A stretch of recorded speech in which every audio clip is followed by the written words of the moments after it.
Danışın, nə nəş danışmırsınız? Elə bizə bunu lazımdır, bax, belə lazımdır.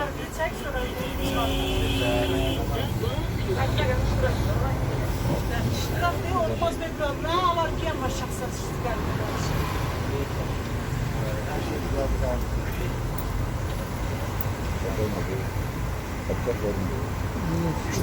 aşağıda çekiyoruz.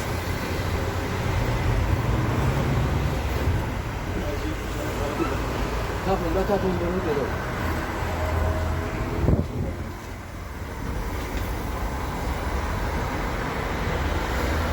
Söndür o sigareti.